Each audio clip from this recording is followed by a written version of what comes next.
Breaking news చూస్తున్నాం. తన రెండో వివాహం పైన మరోసారి రేణు దేశాయ్ స్పందించారు. ప్రజలు నా రెండో వివాహం పైన ఎక్కువగా ఆసక్తి చూపుతున్నారు. నా పెళ్లి గురించి మీ దృష్టి మరల్చుకోండి, మీ చదువు విజ్ఞానాన్ని మరో దానిపై కోసం వినియోగించండి అంటూ రేణు దేశాయ్ తన ఇన్స్టాగ్రామ్ ఖాతాలో ఆ పోస్ట్ పెట్టారు. ఒకసారి మీరు ఆర్టీవీ స్క్రీన్ పైన చూడొచ్చు. అది hello, I realised that media people are not more interested in my second marriage. కొంతమంది మీడియా సోషల్ మీడియాను ఉద్దేశించి తను పోస్ట్ పెట్టారు. దాంట్లో చూస్తే I realized that media people are more interested in my second marriage topic more than all other important topics like religion, relationship, social media influence, etc. కొంతమంది social media లేదంటే మీడియాకు సంబంధించిన వ్యక్తులు నా రెండో వివాహం పైన ఆసక్తి మక్కువ చూపిస్తున్నారు. అదర్ దాన్ అంటే వేరే విషయాలపైన దృష్టి సారించకుండా ఇంపార్టెంట్ అంశాలు కూడా ఉన్నాయి. రిలీజియన్కి సంబంధించిన అంశాలు ఉన్నాయి, రిలేషన్షిప్ సంబంధించిన అంశాలు ఉన్నాయి, సోషల్ మీడియా ఇన్ఫ్లుయెన్స్ అంశాలు ఉన్నాయి. వాటిని గురించి కాకుండా నా పర్సనల్ లైఫ్ గురించి, నా రెండో వివాహం గురించి చాలామంది ఆసక్తి చూపుతున్నారు. That I have spoken about in my recent podcast for 1 hour plus. నేను ఆ విషయాన్ని నా రీసెంట్ పాడ్కాస్ట్లో గంట సేపు పాటుగా మాట్లాడుకొచ్చాను. Which shows and proves again what we as audience are giving more priority to. దాని విషయం పైన చాలా క్లియర్గా అర్థమవుతుంది మాకు. యాజ్ ఎ ప్రజలుగా, పబ్లిక్గా, ఆడియన్స్గా ఏ విషయాలపైన మనం మక్కువ చూపుతున్నాం అనేది ఇక్కడే మనకు చాలా క్లియర్గా అర్థమవుతుంది. మన ప్రియారిటీ ఏంటని అర్థమవుతుంది. సో ఐ రిక్వెస్ట్, మిమ్మల్ని అందరూ రిక్వెస్ట్ చేస్తున్నా, you to please shift your attention from 44 years old women's remarriage. మీరందరూ కూడా 44 ఏళ్ళటువంటి ఒక మహిళకు సంబంధించినటువంటి మళ్ళీ రెండో వివాహం అనేటువంటి అంశంపై నుంచి మీ దృష్టిని మరల్చండి. Which herself is not sure about this point of time. తనకు కూడా దీనిపైన పూర్తిగా అవగాహన లేదు. ఇక్కడ తను in the sense Renu Desai.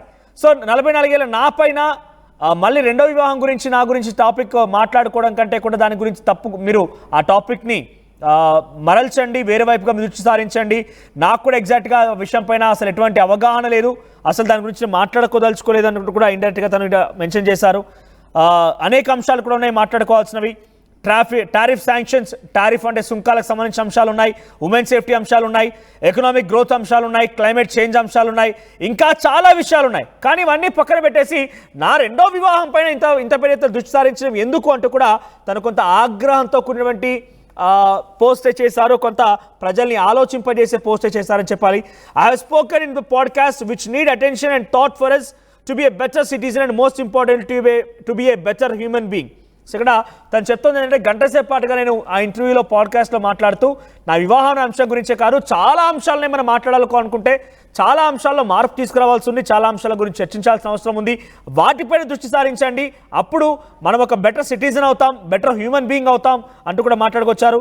So I can talk about my marriage 100 times because it definitely affects my life and my close family. Please don't let your education and journalism experience be used for some grown-up ladies' second marriage as it does not affect society or law and order. So దయచేసి మీ యొక్క విజ్ఞానాన్ని సంబంధించి కొంత పక్కకు మళ్లించండి. మీకున్న ఎక్స్పీరియన్స్ని, విజ్ఞానాన్ని, విద్యనన్నింటి కూడా ఒక వెల్ నోన్ లేడీ అంటే నాలాంటి వాళ్ళపైన ఉపయోగించిన రెండో మ్యారేజ్ పైన ఉపయోగించి మాట్లాడడం వల్ల అటు సమాజానికి కానీ ఇటు లా అండ్ ఆర్డర్ కానీ ఎటువంటి ఉపయోగం ఉండదు, ఎటువంటి అపాయం కూడా ఉండదు. సో దయచేసి దీని నుంచి దృష్టి మరలించాలంటే కూడా చాలా క్లియర్గా మెన్షన్ చేసుకొచ్చారు ఆవిడ. సో దీనికి సంబంధించి మరిన్ని అప్డేట్స్ మా ప్రతినిధి సీనియర్ జర్నలిస్ట్ రవిచంద్ర అందిస్తారు. రవిచంద్ర, ఏంటి రేణు దేశాయ్ ఈ సమయంలో ఈ రకంగా పోస్ట్ చేయడం చాలా స్వీట్గా అందరినీ ఆలోచింపజేసే విధంగా, ఆగ్రహం కూడా వెళ్ళగక్తూ రెండు విధాలుగా మనం అక్కడ ఆలోచన చేయాలి. సో ఈ పోస్ట్ కల అర్థం ఏంటి, దీన్ని ఎలా చూడాలి, ప్రస్తుతం ఈ పోస్ట్ రేణు దేశాయ్ పోస్ట్ చేయడం గల కారణం ఏంటి, బిఫోర్ ఏం జరిగి ఉంటుంది? మనోజ్, రేణు దేశాయ్ ఈ రెండవ వివాహం గురించి గత కొన్ని సంవత్సరాలుగా తను అనేక సార్లు తన అభిప్రాయాన్ని సోషల్ మీడియా వేదిక ద్వారా రకరకాల సందర్భాల్లో కూడా ఆమె తెలియజేయడం జరిగింది. ప్రస్తుతానికి నాకు ఆ ఆలోచన లేదు అని.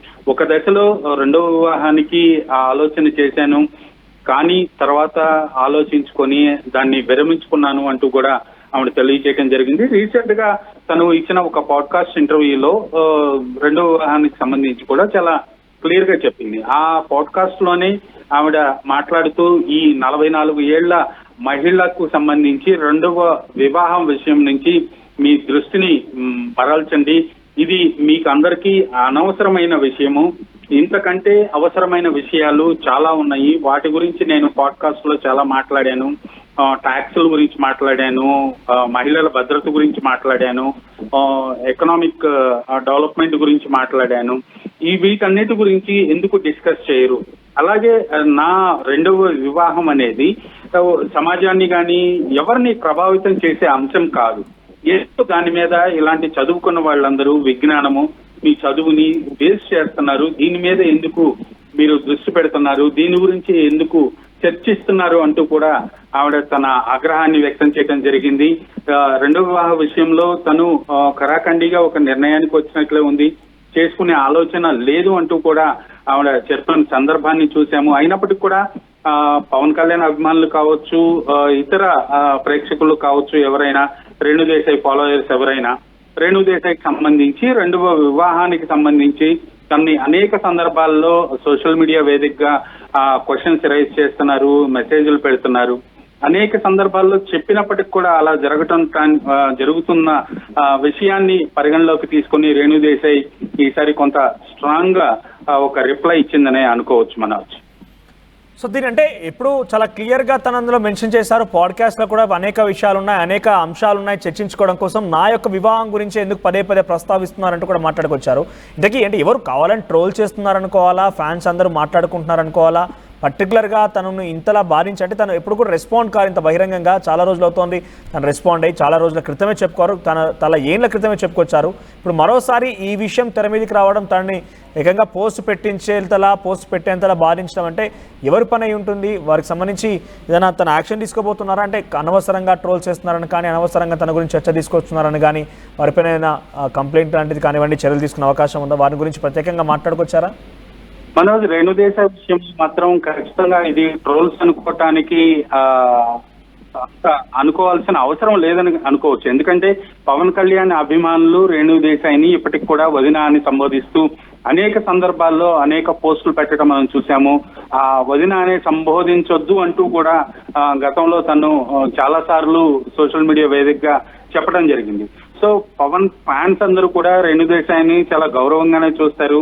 తన పవన్ కుటుంబ సభ్యురాల్లాగానే ఇప్పటికి కూడా భావిస్తూ ఉంటారు. అలాగే రేణుదేశాయ్కి కూడా కొంత సపరేట్ ఫ్యాన్ బేస్ ఉందని చెప్పొచ్చు. ఖచ్చితంగా తను స్ట్రైట్ ఫార్వర్డ్ గా ఉంటది, తను సొసైటీ పట్ల మంచి అవగాహన ఉంది. అనేక విషయాల్లో తను సోషల్ మీడియా వేదికగా సొసైటీకి సంబంధించిన అంశాలని టచ్ చేస్తూ తన అభిప్రాయాన్ని నిర్మోహమాటంగా చెప్తూ ఉంటది. ఈ సందర్భంలో ఒక సింగిల్ ఉమెన్ గా ఉంటుంది కాబట్టి ఒక పవన్ కళ్యాణ్ కి సంబంధించిన మనిషి డైవర్స్ అయి సపరేట్ గా ఉంది కాబట్టి ఇప్పటికి కూడా తను ఎప్పుడు కూడా పవన్ ని ఎక్కడా విమర్శించిన సందర్భం లేదు. సో పవన్ అభిమానులందరూ కూడా తనని వాళ్ళ కుటుంబ సభ్యురాల్లాగానే భావిస్తూ ఉంటారు. అలాగే తన మంచి కోరే బహుశా రెండో వివాహం గురించి చాలా వరకు ప్రస్తావిస్తూనే ఉంటారు. ఖచ్చితంగా ట్రోల్స్ అనేది కొంత పర్సెంటేజ్, చాలా తక్కువ పర్సెంట్లోనే ఉండొచ్చు, కానీ ఖచ్చితంగా పవన్ అభిమానులందరూ కూడా రేణుదేశాయ్ని వెల్ విషర్స్ గానే మనం చెప్పాలి Maharaj. Thank you Ravichandra. So మొత్తం మీద రేణుదేశాయ్ పోస్ట్ ఇప్పుడు సోషల్ మీడియాలో మరోసారి వైరల్గా మారింది. తన ఇన్స్టాగ్రామ్ పోస్ట్ స్టోరీ పెట్టారు ఆవిడ.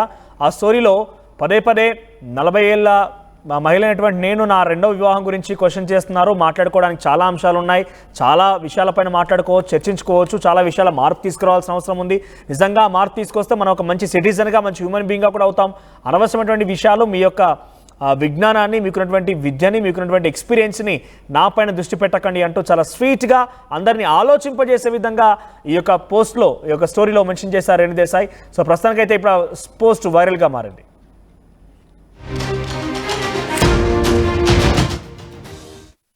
ఆర్టీవీ యాప్ వార్తల్ని క్షణాల్లో చదివే అవకాశం ఉంటుంది. ఒక న్యూస్ పేపర్, ఒక టెలివిజన్ ఛానల్ మీ చేతుల్లో ఎప్పుడూ ఉంటాయి.